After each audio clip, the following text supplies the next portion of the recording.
हिमाचल प्रदेश की कांग्रेस सरकार जानबूझकर सनातन विरोधी मानसिकता के साथ काम कर रही है। मुख्यमंत्री सुखविंदर सिंह सुक्खू ने सत्ता में आते ही 97% हिंदू आबादी वाले राज्य में हिंदूवाद पार्टी को हराने के बयान की बात कही थी और उसके बाद से हिंदुओं के खिलाफ प्रदेश में एक के बाद एक घटनाएं इस मानसिकता को साबित कर रही हैं। यही आरोप शिमला में नेता विपक्ष जयराम ठाकुर और राजीव बिंदल ने पत्रकार वार्ता के दौरान सुक्खू सरकार पर लगाए। जयराम ठाकुर ने पोंटा साहिब की घटना को लफ्जियात का मामला बताया, जहां एक हिंदू लड़की की गुमशुदगी के मामले में पुलिस ने एफआईआर दर्ज करने में जानबूझकर देरी की। इससे आक्रोशित लोग सड़कों पर उतर आए। उसके बाद पुलिस ने लड़की को ढूंढा। राजनीतिक प्रतिशोध के तहत राजीव बिंदल और सुखराम चौधरी सहित अन्य लोगों के खिलाफ बीएनएस की धारा 109 के तहत मामला दर्ज किया गया। जयराम ठाकुर ने कहा कि ये कोई पहली घटना नहीं है। चंबा में हुए मनोहर हत्याकांड में भी सरकार ने विपक्ष को मौके पर नहीं जाने दिया। वहीं नाहन में एक मुस्लिम युवक सहारनपुर जाकर गाय के टुकड़े कर उसकी तस्वीरें सोशल मीडिया पर पोस्ट की, लेकिन उसके खिलाफ कोई कानूनी कार्रवाई नहीं की गई। संजौली में अवैध मस्जिद के निर्माण को लेकर पूरे देश में चर्चा हुई, लेकिन सरकार मौन रही। कांग्रेस सरकार की नीयत सनातन के विरुद्ध है। लफ्जियात, अवैध धार्मिक निर्माण और गोवंश हत्या जैसे मामलों में सरकार की चुप्पी और कार्रवाई से बचना ये दर्शाता है कि सरकार सनातन विरोधी है। और अगर भाजपा नेताओं पर लगाए गए झूठे मुकदमे तत्काल रद्द नहीं किए गए तो पूरे प्रदेश में जोरदार आंदोलन खड़ा किया जाएगा। संदर्भ में मैं बात करने के लिए आप सबके बीच में प्रमुख रूप से हूं। एक घटना घटित होती है जो आजकल बहुत बड़ा चर्चा का विषय बना है कि पोंटा साहिब में एक हिंदू बेटी को, जिसकी उम्र मात्र 18 साल 4 दिन थी, वो बेटी गुम होती है। परिवार के लोग चिंतित होते हैं और नौजवान बेटी जब घर से गुम होती है तो स्वाभाविक रूप से परिवार के लिए बहुत बड़ा चिंता का विषय बनता है। परिवार के लोगों ने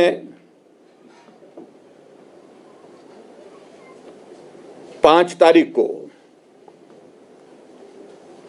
माजरा थाने में शिकायत दर्ज की, कंप्लेंट की कि हमारी बेटी गायब है, हम चिंतित हैं, वो सुरक्षित होनी चाहिए, पुलिस मदद करे, प्रशासन मदद करे उसको ढूंढने की। लेकिन पुलिस की कार्रवाई नहीं होती है। 4 तारीख की बेटी गुम होती है, 5 तारीख को कंप्लेंट करते हैं, एफआईआर दर्ज होती है 10 तारीख को, ठीक है ना, 10 तारीख को ऐसा बताया, हमको जानकारी बताई है। और ये सब जो है पुलिस को, प्रशासन को अच्छी तरह से जानकारी थी कि बेटी कहां है, लेकिन प्रयत्न नहीं किया गया उसको लाने का। और उस सूरत में हमारा ये सबका मानना है कि ये विशुद्ध जो है एक तरह का लव जिहाद का मामला है। और मैं हैरान हुआ इस बात को लेकर के, एक मंत्री का बयान आता है उसी जिले से संबंधित कि छोटी सी घटना है, 2 नौजवानों की रजामंदी है, जबकि लड़का जो है अभी 19 साल का है, 21 साल का भी नहीं हुआ है। और इस सारी चीज को राजनीतिक मकसद की दृष्टि से भारतीय जनता पार्टी उठाने की कोशिश कर रही है। मैं समझता हूं बहुत दुर्भाग्यपूर्ण है। अगर मसले की बात आती है तो मनोहर के बारे में भी यही कहा जाता रहा है सोशल मीडिया में, और मीडिया में ये बात आई थी कि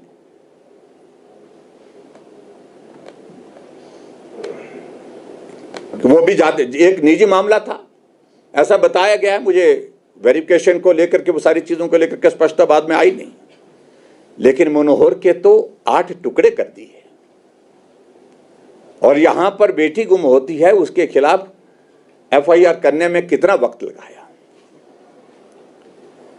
और जब हालात इस प्रकार के बन गए कि पुलिस उसमें रुचि नहीं दिखा रही थी, सरकार प्रशासन रुचि नहीं दिखा रहा था बेटी को ढूंढने में, तो कि जिसके खिलाफ भी जो कुछ भी होता है उसके खिलाफ मामला दर्ज करो। मीडिया कोई चीज लिखती है जो उनको अच्छी नहीं लगती है, मामला दर्ज करो, FIR करो। कोई आदमी सोशल मीडिया में कुछ लिख देता है, टिप्पणी करता है, तो मामला दर्ज करो। और अब की बार ऐसा लगता है कि जैसे उनको एक बहुत बड़ी अपॉर्चुनिटी मिली बड़े नेताओं के खिलाफ FIR करने की, और उसमें 307 में मामला दर्ज किया गया। भारतीय जनता पार्टी का यह मानना है कि सारी चीजें बदले की भावना से की गई है, राजनीतिक प्रतिशोध की भावना से की गई है। कहां सरकार को हिमाचल प्रदेश में काम के लिए लगना चाहिए, विकास के लिए लगना चाहिए, कहां किस सारी चीजों में इस तरह से सरकार उलझ करके रह गई है। और बहुत दिलचस्प बात है जो बाद में बेटी को बरामद किया गया, और जो सिरमौर जिला के मंत्री ने बड़ा साफ अपने शब्दों में पहले भी ये भी कहा है, उनने एक बात तो ये कही कि भी बहुत छोटी सी चीज है, लेकिन बाद में उन्होंने इस बात को भी कहा कि अगर ये सारी घटनाक्रम जो घटित हुआ, सारा घटनाक्रम घटित हुआ, तो ये उस वजह से हुआ क्योंकि प्रशासन, पुलिस ने ठीक प्रकार से समय रहते कार्यवाही नहीं की। अगर समय रहते कार्यवाही की होती तो ये स्थिति ना होती। कार्रवाई करने से किसने रोका?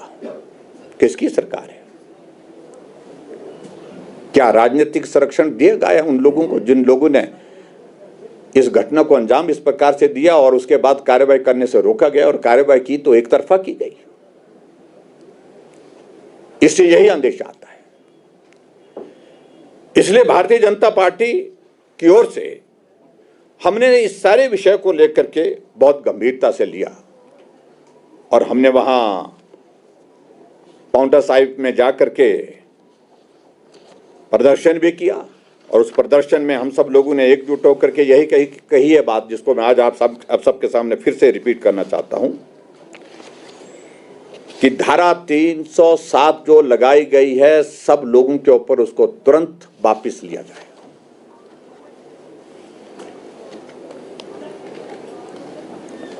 और भारतीय जनता पार्टी के नेताओं के ऊपर जो मामले दर्ज किए हैं उनको सबको तुरंत प्रभाव से रद्द किया जाए।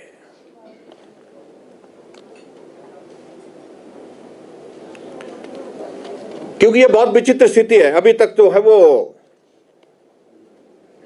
5 लोग जो अंदर हैं उनके ऊपर 307 लगाई गई है, लेकिन जो लड़का है उसके ऊपर कोई कार्रवाई नहीं की गई है। और हमारी जानकारी हमको जो प्राप्त हुई है उसके वहां पर जो है, वहां लोगों ने, उस कम्युनिटी के लोगों ने लाखों रुपए उसको उसके अकाउंट में डाला। वो भी जांच का विषय होना चाहिए।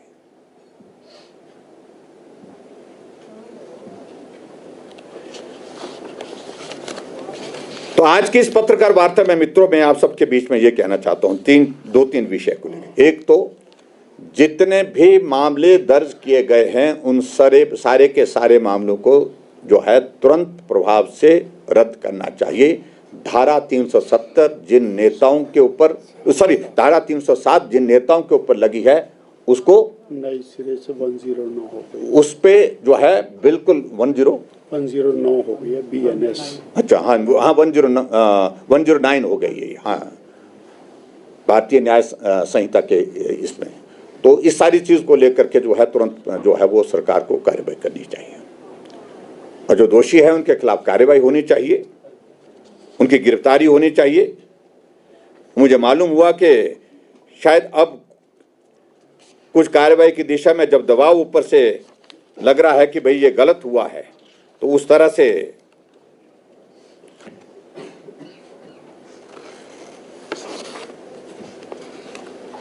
उनके खिलाफ जो है वो अब कुछ कार्रवाई करने की दिशा में आगे बढ़ना पड़ेगा, ऐसा उनको लग रहा है। तो इस कारण से थोड़ा दबाव आया है।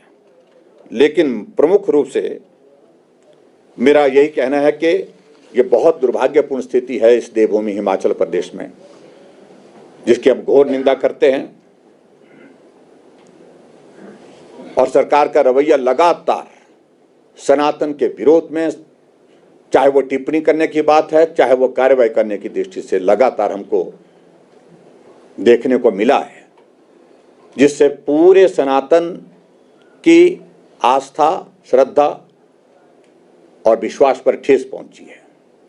बॉर्डर पे जो गौएं काटे, और इस सारी चीज को लेकर के मैं ये भी कहना चाहता हूँ, ये भी एक बहुत बड़ा विषय है कि बहुत सारी गौ वध करके, गौवंश का वध करके जो है वो भी एक बहुत बड़ा नंबर है। वो पर्टिकुलरली उसी जिले से संबंधित है जहाँ गाय को मार करके, गाय को काट करके जो है वो दूसरे प्रदेशों में जो है उनका मांस भेजा गया है, उस पर भी कोई कार्रवाई नहीं। तो आज की इस पत्रकार वार्ता में मैं सिर्फ इतना ही कहना चाहता हूं, जो जितने भी मामले दर्ज किए गए हैं उनको रद्द करना चाहिए, और जो दोषी हैं, दोषी का मतलब, मेरा दोषी का अभिप्राय मेरा ये है कि जो उस कम्युनिटी से संबंधित है उनके खिलाफ कार्रवाई जो बनती है, कार्रवाई होनी चाहिए, सख्त कार्रवाई होनी चाहिए। और सरकार इस बात को हमेशा के लिए ऐसा आश्वस्त होकर के ना रहे कि सनातन के खिलाफ हम कुछ भी करते रहें, कुछ भी कार्रवाई करते रहें, कुछ नहीं होगा।